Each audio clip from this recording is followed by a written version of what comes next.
It's the real news. I'm Dharna Noor. For decades, Baltimore City public school students have faced challenges. Schools are chronically underfunded, school buildings are often dilapidated, and many students' communities have seen generations of disinvestment. And last year, USA Today named Baltimore the most dangerous city in America. That danger doesn't always stay outside schools' walls. On February 8th at Frederick Douglass, a historic high school in West Baltimore, staff member and coach Michael Marks was shot, allegedly by a student's relative. In response, the Baltimore City School Board reversed a previous decision and backed a bill that would allow police to carry guns during school time. And on Thursday, parents and civil rights advocates went to court to argue that Maryland had failed to provide Baltimore school students with the level of education funding required by the state's constitution. They were armed with figures from a new ACLU report. 1.7 million students are in schools with police but no counselors. 3 million students are in schools with police but no nurses. 6 million are in schools with police but no school psychologists, and 10 million students are in schools with police but no social workers. Our guest today is Daniel Parsons. He's an English teacher at Frederick Douglass High School, and he wrote the powerful op-ed, "Our City is Slaughtering Black Children," in the Baltimore Sun, in which he details the pain and adversity students deal with on a daily basis. He wrote, "Our schools are conducting the business of education in a war zone." Thanks so much for being here today, Daniel. Thank you. So you begin your op-ed with a story that you say is not unusual. You said that you talked to a student who was asking you where he could get protection to protect himself from guns. Could you talk about that exchange? Yeah, so this actually happened during a time where more than one student was coming up to me saying that they were scared just to be at home, to be anywhere in Baltimore. Multiple students were saying, "I think it's my time," right? We'd already lost 3 students connected with our school at that point of the year, right? So, and bigger than that, kids were losing other people in the city, their friends, right? All the kids follow the Instagram page Murder Inc., yeah. Right? Which both keeps them informed, but also at the same time sort of keeps them in a constant ambient awareness of violence, right? And one of the things I noticed was that especially around the winter, right leading up into Christmas, so many kids were starting to get just absolutely terrified that they were going to be the one who was next, right? And you know that it's tough. It's tough to have kids tell you that, and to be very limited in what you can do to help keep them safe. Yeah, and you talk about the overemphasis on standardized testing and the ways that kids are expected to perform even when that's the kind of conditions that they're facing, the kind of fear that they're living in, and then they're expected to compete with peers in much more affluent, well-funded school districts. Could you talk about why that's so unfair? Well, I mean, one of the things is that the stress compounds, right? If you have children that are worried because either a relative was shot or there's a threat on their own life, I have students who miss school because their parents have to keep them home because if they travel between school, they might get killed. And this is a very real and legitimate fear. And so I couldn't even imagine taking a really rigorous test under those conditions. But then when you add the fact that some of these kids are taking up to 12 of these tests a year, if you count the fact that they may have failed the test the year before, right? So then they have to take it each time, even though they don't pass. So this could be taking a park-style test twice in a year. But then you take the iReady assessments that are supposed to get them ready for, they're essentially mini versions of the park. And the park being a local standardized test that students all over the school district have to take. Exactly. So it's a state requirement graduation requirement in literacy and in math, right? And they also have an equivalent test called the MISA in science. So these are high stakes tests that often take multiple hours for the kids to do. And they're being forced to take them without necessarily having a vehicle to offload all of this trauma that they're experiencing. Yeah, talk about what kinds of vehicles kids could be given to sort of offload some of that trauma and have someone to talk to. We just heard some of those ACLU numbers. Again, 1.7 million students are in schools with police but no counselors. And in the piece you wrote, and this is a quote, "We are halfway through the school year and already 3 students connected to Frederick Douglass have been killed. I taught 2 of them, one current, one alumnus. No grief counselors were sent. On February 8th, a student apparently felt so affronted by an experience at the school that a relative tried to kill a staff member. Again, no grief counselors." Talk about that and talk about the need for that kind of counseling. Yeah, so it's something that we've kind of gotten used to at our school, of going through extreme trauma-inducing events and then having either no counselors or having limited access to them. So here's a really good example. During the Uprising, we had immediately for the week following it some Red Cross volunteers who were there, right? But in these situations, that they're not going to be there long. So one of the key factors in addressing trauma is first being able to build relationships with kids, having them feel comfortable to talk to you. And that doesn't work if you just have people who swoop in whenever there's an emergency and stick around for a little while, right? After the shooting, we did have some people who were available to kids to talk to them, but again, didn't stick around very long. It takes a much deeper and a much more long-term investment to be able to make it productive. Kids need to feel like they know the person before they can start really talking. And one thing you'll find is once those relationships are built, though, the kids are more than not just willing to talk, they need to talk. They really need it. And so for teachers who are the front lines, they're the ones building the relationships, they become surrogate counselors and therapists. And we're not always trained, right? There's a level at which if you are attempting to be the best possible human you can be and you are listening and you care and you want to do your job, but again, that's not always healthy for the teacher either because we aren't experts when it comes to trauma. And so, and this is a thing that happens as a danger for teachers, is that they have to authentically listen, but then they internalize, sure. Because they haven't been trained to what to do. How do you process what you then hear? So it's a major issue, and again, like you said, the fact that we assume that every school must have a police officer, but we don't assume that every school must have a counselor for the kids to talk to is incredibly problematic because it's like we don't see how they're connected. How a child who causes a threat to a learning environment may be doing that because they are reacting to some trauma that's happened in their life. And it's not just staff, right? Like you also talk in the op-ed about the lack of resources that school have, the lack of potable drinking water. You say that if there's anything nice in classrooms, it's probably something that a teacher bought themselves. Do you think that can compound with that kind of community trauma and worsen the situation? Or are those two things related too? Absolutely. If you think about a child who gets used to going to a school where seeing roaches or seeing mice is like a usual thing, right? Or having a rat run across the ceiling in the middle of a lesson, right? Or any kind of sort of, you walk around the schools and you notice that things are being broken and not being fixed. You begin to sort of think that, well, maybe something's wrong with you if you ended up at a school like this. And I mean, we've known this for a long time. That's what the Kenneth Clark doll studies were all about. This was a huge problem that we know how to remedy, we know how to address it. And the remedy is not that difficult. It doesn't take any innovative solutions to adequately fund and, say, take care of a building and provide interesting learning spaces. What teachers have figured out is that when we provide them, it actually has an impact on instruction, right? Kids come into rooms that if the teacher has taken time to make it a warm and inviting space where they feel safe and to clean it as best they can and, give them interesting learning tools for them to be able to use and interact with, they will rise to that occasion.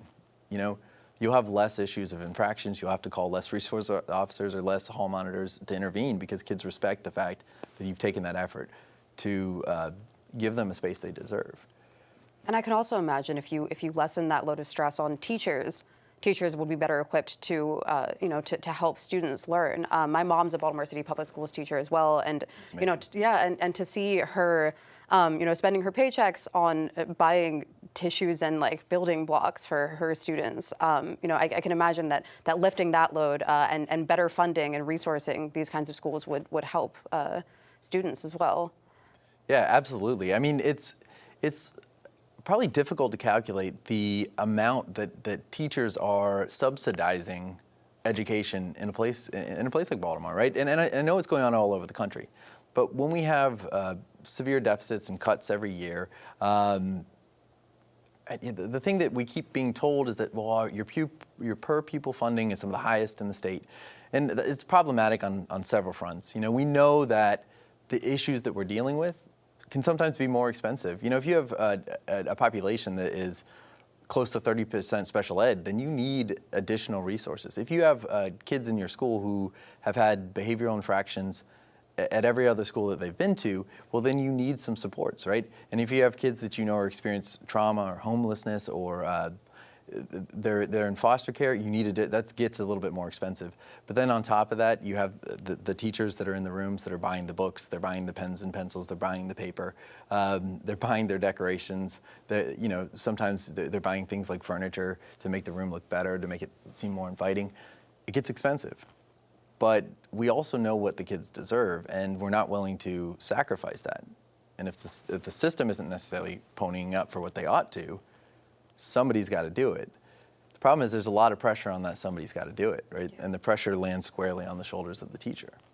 And you write, if all of this, this violence, this underfunding were happening in white suburban schools, a state of emergency would be well underway. Instead, we slash budgets and tell teachers to just make do. Could you talk about that? Yeah, I think it's really, really important. And I think that if any part of the piece that's gotten the most resistance is probably that. It's something not a lot of people want to hear. The fact that we have essentially apartheid schools in the city is one that is commonly known, but it isn't necessarily addressed. And the fact that we face budget cuts to our system, and we face suspicion about whether or not we need more money to fix these problems, I think those are all. The question of race is tied up to that. It's tied into that.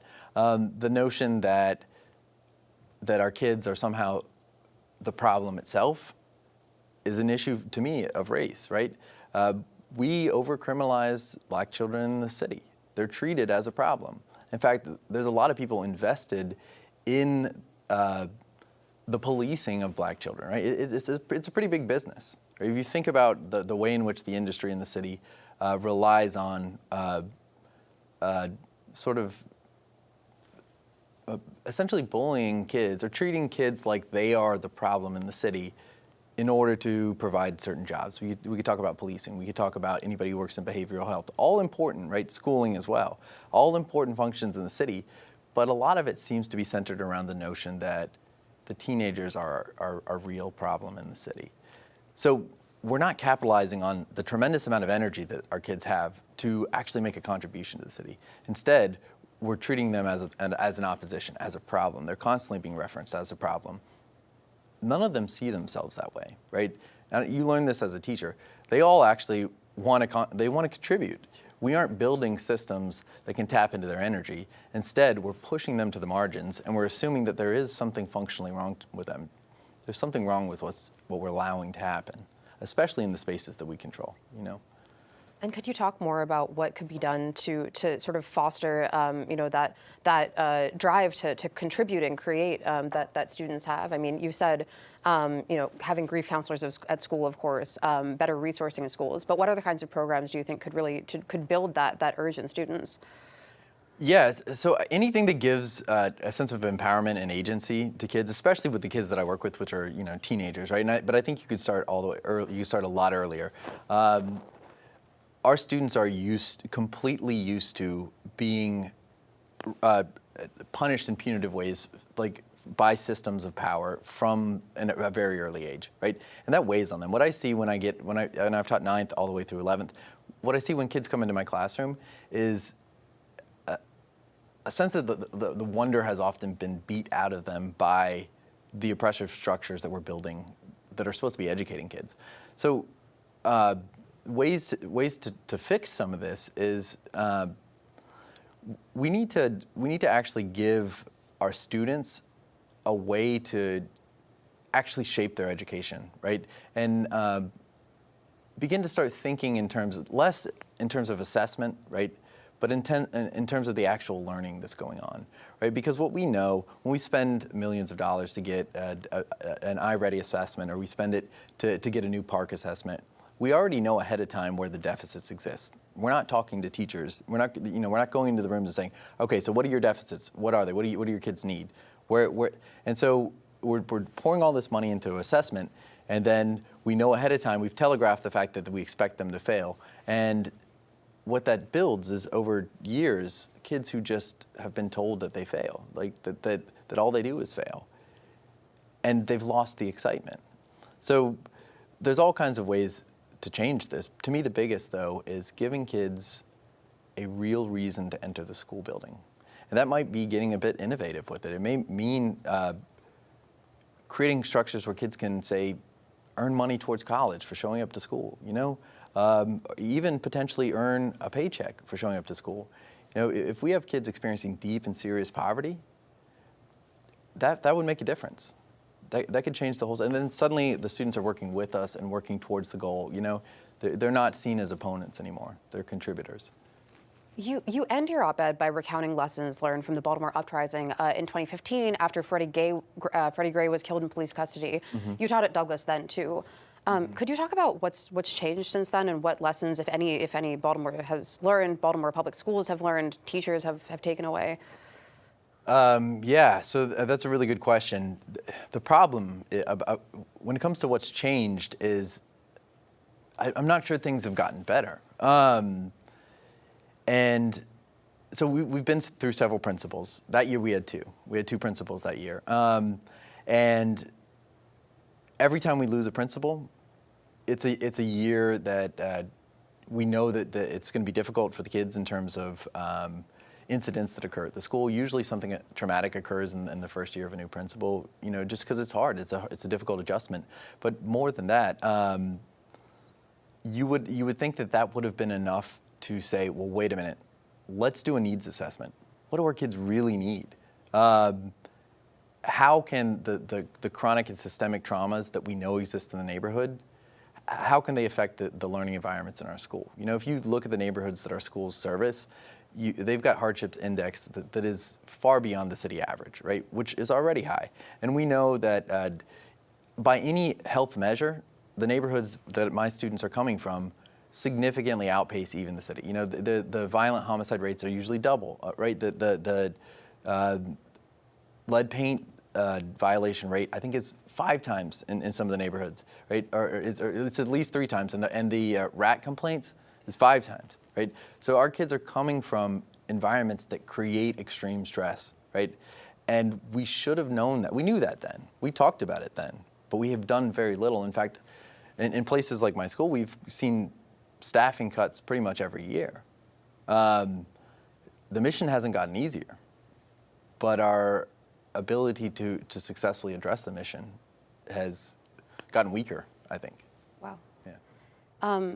Sometimes, when you speak to people about the chronic underfunding of schools, the under-resourcing of schools, the kinds of violence that kids face in schools, some people look at that and say, oh, it's because parents aren't getting involved or because, communities aren't getting involved in the school system. What do you think when you hear people say things like that? Yeah, that's a very popular argument. And I, as a teacher, I've heard it so much I just dismiss it when I hear it because it's not accurate. I know a lot of teachers in Baltimore City will complain about parents not necessarily showing up at PT, or the parent-teacher conferences and stuff like that.